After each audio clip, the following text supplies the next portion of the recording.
Hey, my village. This has been a weird start to the year. The year started off crazy. I already knew it was going to be a shit show. Just like last year with Cat Williams and all that stuff, we knew it was about to be a shit show. And I feel the same way about this year. It's been real crazy.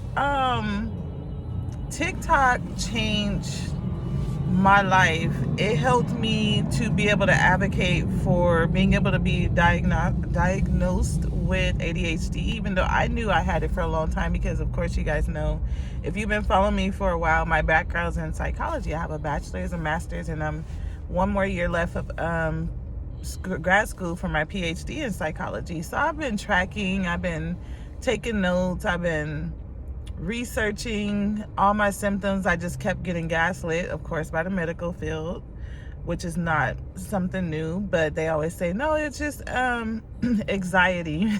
Like, I don't know what anxiety is.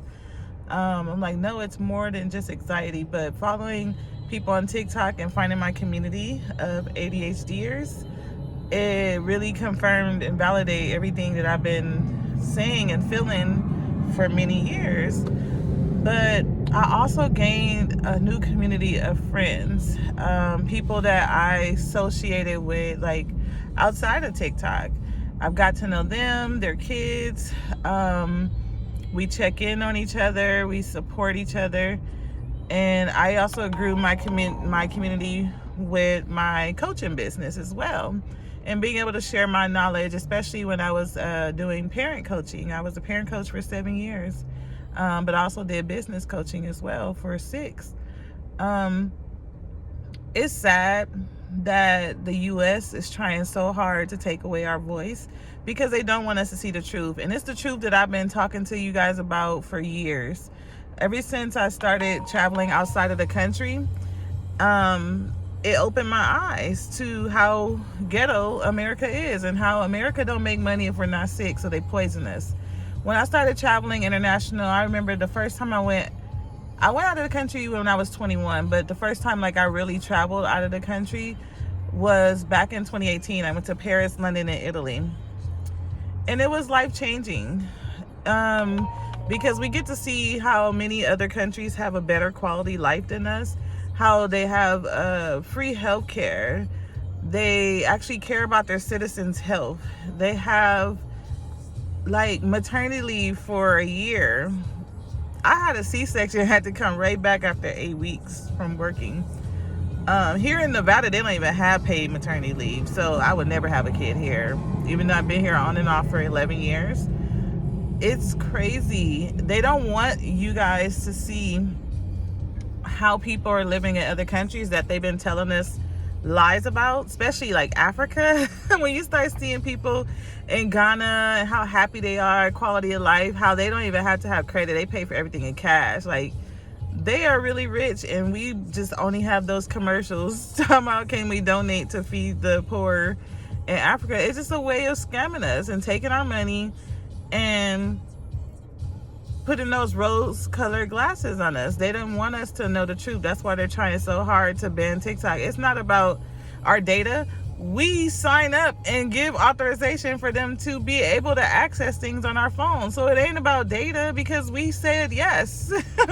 When you sign the terms and conditions, any app that you sign up on, you're giving them permission. So it's nothing about data that this have anything to do with. This is about greed. This is about money. This is about them trying to take control. This is about them trying to take us back in time, take away our rights. That's what this is all about. And it's a shame that they're going these lengths just to get what they want. They're acting like a toddler with a tantrum. But our eyes are open. So it might be a little too late. And I've been researching for years because my son, I told him, you got 2 years left of school. I'm moving out of the country. He's like, I'm down with you, Mom. At this point, he got on Red Note the other day. He said, we can move now. But his only thing was he don't want to have to go to private school. Because I told him, if we move out of the country, he's going back to like private school. Because he always been like charter or private school.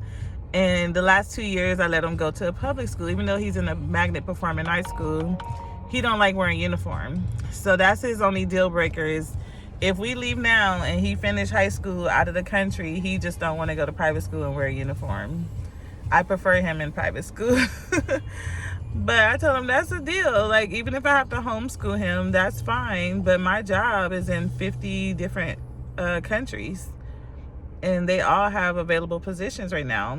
So I've been looking and researching because I don't want to go back to like a regular agent position. So I'm looking to see if they have any other operation manager positions in other countries. But I'm definitely open to like being out of here. I've been over at US. As soon as I got my eyes open in 2018, when I went to Paris, London, and Italy, and I see how they live, I see the fresh food, I see that they, especially in Mexico, like I go to Mexico the most out of all the countries I've been to Mexico the most. And just, I thought I was allergic to tomatoes, and then I found out I'm not allergic to tomatoes. I'm just allergic to the pesticides that they're putting in it to grow these fruits and vegetables faster. I can eat, when I was in Paris and Italy, I ate pasta every day, pizza, didn't have the reaction that I get here. I didn't have no reaction at all. You don't feel sluggish after eating when you eat international because it's organic, it's not poison. They don't try to make you sick and have cancer and have these red dyes with cancerous things. Like a lot of the snacks I eat here were all banned in other countries, and I'm like, why? And I started doing my research, and I'm like, wow, that caused cancer. They don't make things that's going to make their citizens sick because they want them to be healthy so they could be able to work and things like that. But America, that's their biggest profit. We can't, if we're healthy, they don't make money. And they're not definitely going to get the money from the rich because that's the people that's not paying the taxes. That's not what's keeping America sustaining. It's us poor people. It's the middle class that I don't even feel like we're middle class anymore. Like, what middle class? What? I feel like there's just only two classes. There's no middle class anymore.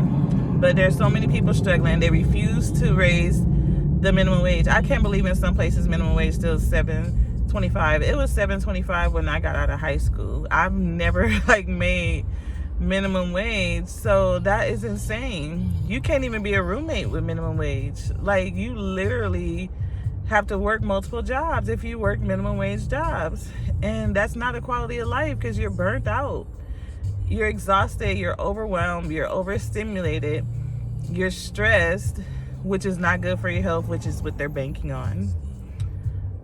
It's crazy that we gotta really make life decisions if we are sick enough to go to the doctor. Like, I would be damn near almost dead before I would go to the hospital because I'll be scared of getting a bill. I had food poisoning almost a year ago.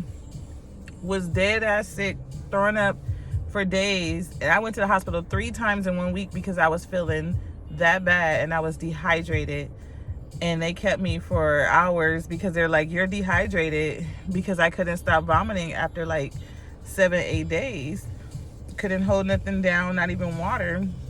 But I would never have went if I didn't feel that horrible. If I wasn't so weak that I couldn't even stay up because I felt like I was just passing out over and over again till I had to have my mom come get me and take me to the hospital.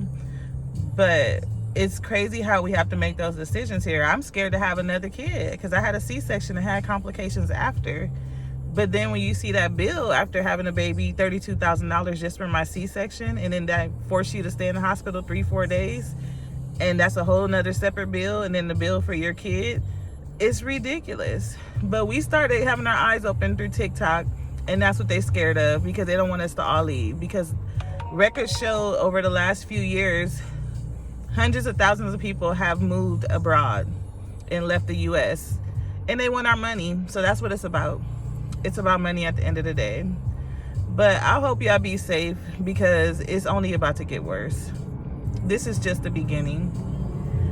Be safe, especially y'all females. Be real safe.